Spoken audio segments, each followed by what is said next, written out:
Victor, come on, where are you? He's here.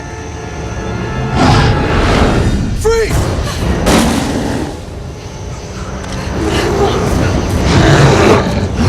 Oh, God. On the floor, now! Cover her. Don't let anything happen to her.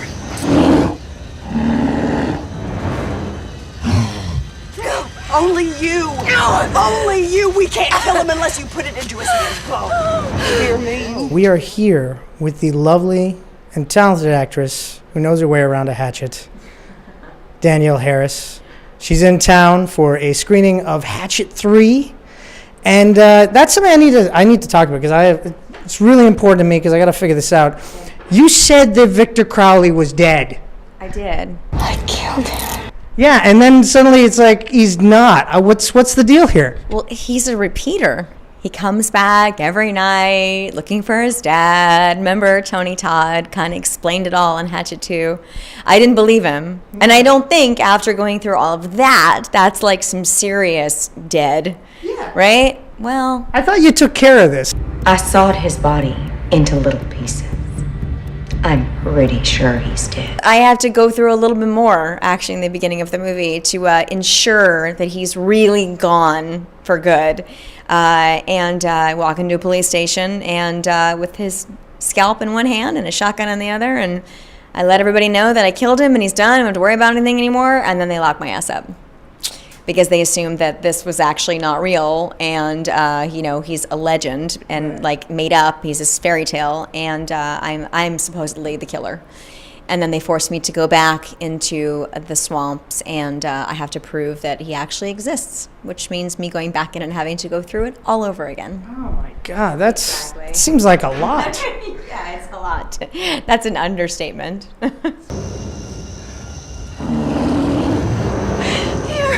You've been in a lot of horror films, and you've gotten killed before, and in this, of course, you get to kill. Mm-hmm. As an actor, which is better? Is it better to kill or be killed? What is more satisfying? It depends. If it's earned, I would rather kill. It's a little bit less blood, but for some reason, the Hatchet movies, I'm covered in more blood, even though I'm not dying, thanks to Adam Green and Rob Pendergraft, who is our special effects master. So I'm covered head to toe in this one again. Worse than I was in Halloween 2, which was pretty impossible. I look like a fetus in that movie. Awful, disgusting. So but playing the victim is equally as exhausting. I mean, I'm still screaming and yelling and crying and going through all of the physical stuff in Hatchets as I am in the other movies where I die. It's just a lot less. I get it and then I'm done, except Halloween. Like, I get it and he leaves me there. So it's like, I don't know. They just don't want to kill me off easy. They want to keep you around. That's what it is. It's that charming personality. That's what it is, you know? Yeah. But, okay, so in Hatchet 3, once again, you're working with Kane Hodder. And you've worked with Kane Hodder before, not only in Hatchet 2, but in other works as well. He's a scary-looking dude. He's a big guy. But you've worked with him a lot. So with guys like that, is it hard now to see him as scary as he's supposed to be? Kane's like my brother, so it's like, he's like my protector in real life. So it's so weird that my big brother / protector who always has my back is like the one when I'm on set that I have to think is gonna kill me. Like it's such I have to be like an actor.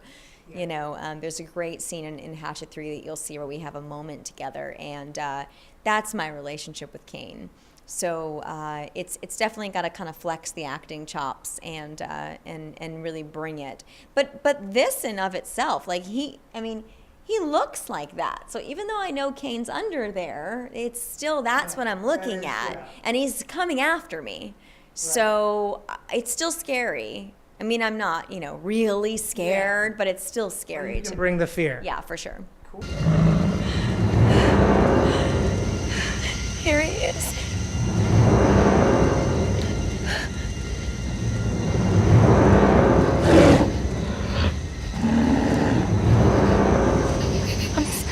I'm sorry for what they did to you. What is your favorite thing? Like, what's your favorite quality in Mary Beth that you like portraying? In this one, she's totally changed. I actually am, like, believe it or not, I'm the comic relief. Really? Yeah, it's totally weird, but I think that there's a point where she's just like, screw it, I'm done. You guys are a bunch of freaking idiots, and I'm over it. Like, she has nothing to lose.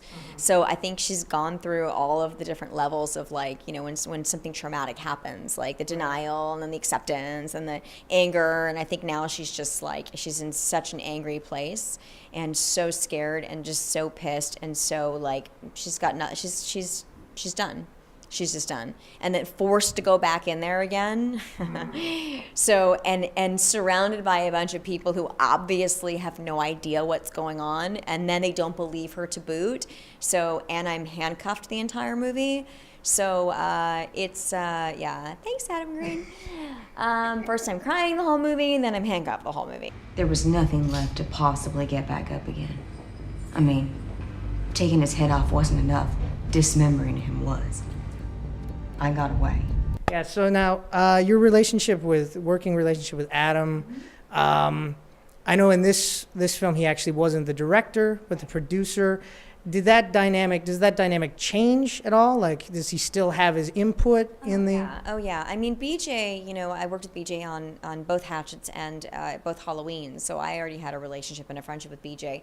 And while it's his vision behind the camera, you know, it's Adam wrote it, and it's still Adam Green Presents. So he's there every single day and very much a part of this from beginning to end. I mean, there's not a thing that went on that screen that Adam wasn't a part of. So it's still his movie. It's just told through different eyes this time. You know, BJ's very cinematic and has such beautiful shots, and it's such a bigger feel because he's used to working on such big productions that it feels a little bit different, and people love it. Some people might not like it because it's not as kitschy necessarily, but the kitschiness has changed over the years anyway. Like 1 was different than 2, and now 3 is different than 2, but it's still... It just has amped up and then amped up again, which is great. You know, huge stunts and more blood and more kills, and it's there's a lot of people in this one. You know, a lot of kills, a lot of people, a lot of stuff going on. It's just a roller coaster. Where Hatchet 2 took like 40 minutes to really get into it, and then it didn't stop. Where this is like opening sequence, it literally, there's like one teeny little moment where you're like, okay, story. Oh my God, we're back in the swamp. But it's Adam's all over it. There's no way you're going to see this movie and be like, Adam was just a producer ever. This is totally Adam had his say in everything.